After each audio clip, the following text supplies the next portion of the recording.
भावना 22 वर्षीय सरल स्वभाव की एक पढ़ी लिखी लड़की है जो कि अपने कॉलेज में पढ़ने वाले एक आकर्षक लड़के जिसका नाम राजवीर है से प्यार करने लगी। परंतु अचानक एक दिन उसके पिता ने उसकी शादी अपनी ही बिरादरी के राज नामक एक लड़के से तय कर दी। पिता के आगे भावना की ज़बान नहीं खुलती थी और कहती भी तो क्या कि पिताजी, मैं एक गैर बिरादरी के लड़के से प्रेम करती हूँ और आप हमारी शादी करवा दीजिए। भावना सारी बातें मन में दबाए शादी करके दूसरे घर विदा हो गई और राजवीर भी अपने हारे हुए प्यार की कहानी लिए कहीं और चला गया। खैर, भावना अपने ससुराल पहुंची तो उसे मालूम चला कि उसकी सास उसके पति की सगी माँ नहीं है, बल्कि वह उसकी सौतेली माँ है। और वक्त के साथ साथ भावना को यह भी समझ में आ गया कि इस घर में शासन उसकी सास का चलता है और उसके ससुर तो शराब पिए दिन भर सोते रहते हैं। भावना की सास सरला देवी ने उसके पति को बचपन से ही इतना अधिक डरा धमका के रखा था कि इतने बड़े होने पर भी अपनी सौतेली माँ के सामने उसके पति राज थर थर काँपते थे। वक्त बीतने लगा और सास के जुल्म सितम और तानेबाजी भी बढ़ने लगी। जब भी राज भावना का साथ देने सामने आता तो अपनी सौतेली माँ की बड़ी बड़ी आंखें देखकर डर के वापस कमरे में चला जाता। और एक दिन तो हद हो गई, खाने में नमक कम होने का बहाना बनाकर भावना की सास उसे और उसके माँ बाप को खरी खोटी गालियाँ देने लगी। अब राज से ना रहा गया और वह अपनी सौतेली माँ के सामने आ गया और अपनी सौतेली माँ से कहा, आप जो कर रही हैं वह गलत है, आपको ऐसा नहीं कहना चाहिए। यह सुनने की देरी थी कि तभी भावना की सास ने उसके पति राज के गाल पर एक ज़ोरदार थप्पड़ मारा और चिल्लाते हुए उससे कहा, चला जा यहाँ से, नहीं तो मुझसे बुरा कोई नहीं होगा। और भावना को घूरने लगी और उससे कहने लगी कि अभी तुझे भी मज़ा चखाती हूँ। और ऐसा कहकर भावना की सास ने पुलिस को फ़ोन मिलाया और कहा कि मेरे कमरे से मेरा सोने का हार चोरी हो गया है। पुलिस आई और वह हार भावना के कमरे से मिला, जिस कारण पुलिस भावना और उसके पति राज को थाने ले गई और वहाँ एक बेंच पर बिठा दिया कि यहाँ बैठे रहो, अभी साहब राउंड पर गए हैं, जब वापस आएंगे तब तुम पर चोरी के केस की कार्रवाई करेंगे और हो सकता है कि तुम्हें 5 या 10 साल की जेल भी हो। ऐसा कहकर वह पुलिस वाला ठीक उसके सामने ही अपनी टेबल पर जाकर बैठ गया।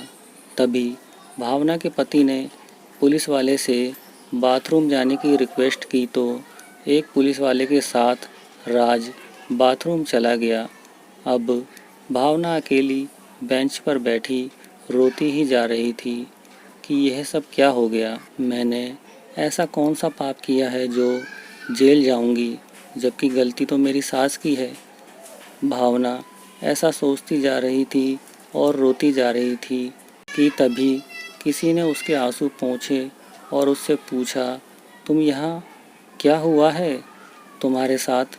तो भावना ने जल्दी जल्दी अपने आंसू पोंछे और सामने देखा तो वह हैरान हो गई कि सामने उसका पुराना प्रेमी राजवीर पुलिस की वर्दी में खड़ा था, जिसे देखकर वहाँ खड़े सभी पुलिस वाले सलाम ठोक रहे थे और कह रहे थे कि बड़े साहब राउंड लगाकर वापस आ गए हैं। भावना ने राजवीर से पूछा कि तुम पुलिस वाले कब बन गए। तो राजवीर ने कहा कि जब तुम्हारी शादी हो गई तो मेरा दिल टूट गया और मैं अपने कमरे में अकेला रहने लगा। तब पापा ने मुझे मेरे चाचा जो पुलिस में थे वहाँ भेज दिया। मेरे चाचा को मैंने हमारी सारी कहानी सुना दी तो उन्होंने मुझे अपना गम भुलाकर देश सेवा करने की प्रेरणा दी और मैं आज तुम्हारे सामने खड़ा हूँ। अब आगे राजवीर ने भावना से उसके इस हाल के बारे में और थाने में होने का कारण पूछा तो भावना ने शादी से अब तक की पूरी कहानी राजवीर को सुना दी। राजवीर समझ चुका था कि भावना की शादीशुदा ज़िंदगी उसकी सास की वजह से बर्बाद हो रही है। तो राजवीर ने धीरे से भावना के कान में कुछ कहा और पुलिस वालों को भावना की सास को गिरफ्तार कर लाने को कहा। कुछ ही देर बाद भावना की सास ससुर दोनों ही थाने में हाजिर थे।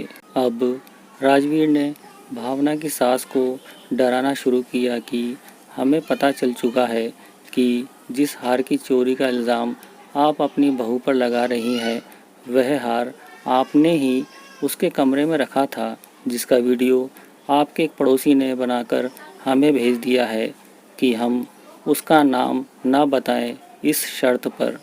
यह सब सुनकर भावना की सास के तो मानो हाथ पैर ही सुन्न पड़ गए और मौके की नज़ाकत समझते हुए भावना की सास ने माफ़ी मांगनी शुरू कर दी। तो इस पर राजवीर ने उसे और अधिक डराते हुए कहा कि आप पर तो केस बनेगा और कोर्ट से आपको पता नहीं कितने साल की सज़ा मिलेगी। मतलब आपका तो बचा हुआ जीवन अब जेल की सलाखों के पीछे ही बीतेगा। भावना की सास का यह सब सुनकर बुरा हाल हो चुका था और वह बेहोश हो गई। जब भावना की सास को होश आया तो वह अपने आप को अपने कमरे में मौजूद देखकर बहुत हैरान हुई और उनके सामने भावना, उसका पति राज और वही पुलिस वाला सामने खड़ा था। होश में आते ही राजवीर ने भावना की सास से कहा कि आपकी उम्र जेल जाने की नहीं है।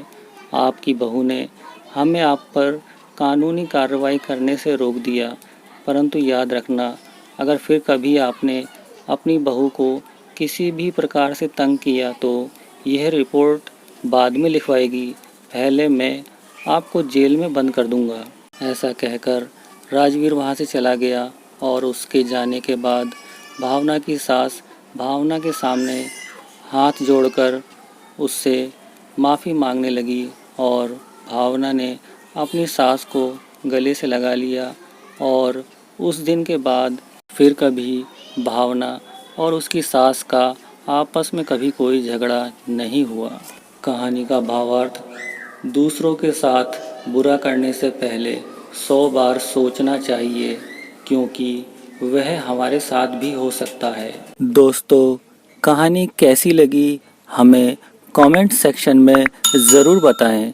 कहानी सुनने के लिए आपका धन्यवाद।